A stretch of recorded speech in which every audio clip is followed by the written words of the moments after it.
Welcome back viewers. तो आइए चलिए देखते हैं कि आप लोगों ने हमारे डॉक्टर साहब से कौन से क्वेश्चंस पूछे हैं। डॉक्टर साहब, मेरा आपसे सवाल ये है कि स्पीच थेरेपी और रिहैबिलिटेशन क्या होती है और इससे बच्चों को क्या फ़ायदा हो सकता है? हमने बच्चे को माशरे का एक फाल रुकन बनाना है, उसको ही should be a good citizen of the country. जी। अब बेशुमार प्रॉब्लम्स ऐसी आ जाती हैं जो प्रॉपरली ना सर्जिकली ट्रीट हो सकती हैं ना मेडिकली हो सकती हैं। ऐसी सूरत में फिर हमारे पास स्पीच थेरेपी भी है। बच्चे जो होते हैं जो बोलते नहीं प्रॉपर, उन स्पीच प्रॉब्लम्स के साथ आते हैं, तो उनको प्रॉपर स्पीच थेरेपी की ज़रूरत होती है। स्पीच थेरेपी एक सब्र आजमा मरहला है। उसमें आज भी मेरे पास 3 बच्चे हैं, हमारे पास स्पीच थेरेपिस्ट भी है, एक उनका अलग शोबा होता है, उनको हैंड ओवर हम करते हैं। हम ENT स्पेशलिस्ट खुद नहीं करता, हमारे पास इतना टाइम नहीं है। उनको हम आगे दे देते हैं। फिर वो बच्चे को साथ अद्वियात हम देते हैं, न्यूरोटॉनिक, ताकि बच्चे की ज़बान, उसके पट्टे जो कमज़ोर हैं, सुपरवाइज हम नहीं करना होता, but we take the help of that. फिर वो स्पीच थेरेपी होती है। स्पीच थेरेपी के साथ आहिस्ता आहिस्ता बच्चे की लुकनत, उसकी आवाज़, उसका बोलना, एक सिस्टम प्रॉपर उसका चल पड़ता है।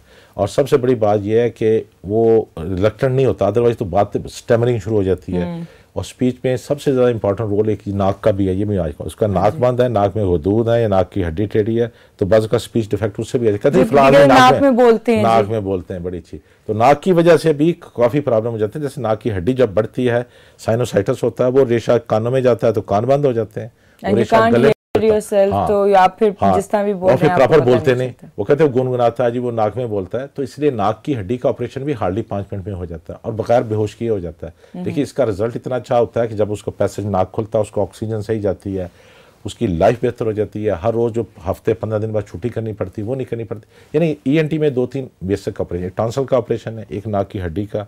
और इसके लिए गलत कहा जाता है कि ये दोबारा बढ़ जाती है, बढ़ने वाली बात नहीं होती। बाद में एक्चुअली डॉक्टर और मरीज़ का राब्ता नहीं रहता, उसको थोड़ी बहुत एलर्जिक एलिमेंट होता है, उसको एलर्जी की दवाई लेनी चाहिए। वो नहीं लेते, नाक फिर बंद होना शुरू हो जाएगा, कभी देखो जी फिर हड्डी बढ़ गई।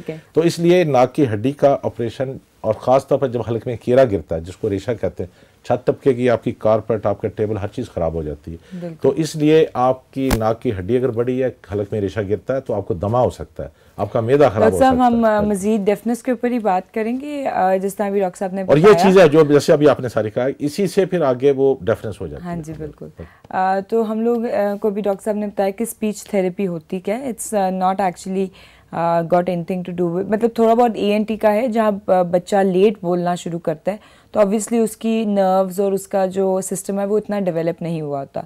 तो यहाँ पे स्पीच थेरेपिस्ट आते हैं, जहाँ वो उनको बोलने की बताते हैं कि किस तरह बोलना है, और वो विद टाइम वो ठीक हो जाते हैं। हम अपना 3rd क्वेश्चन भी पूछेंगे डॉक्टर साहब से, बट बिफोर दैट हम एक छोटी सी ब्रेक लेते हैं। हमारे साथ रहिएगा।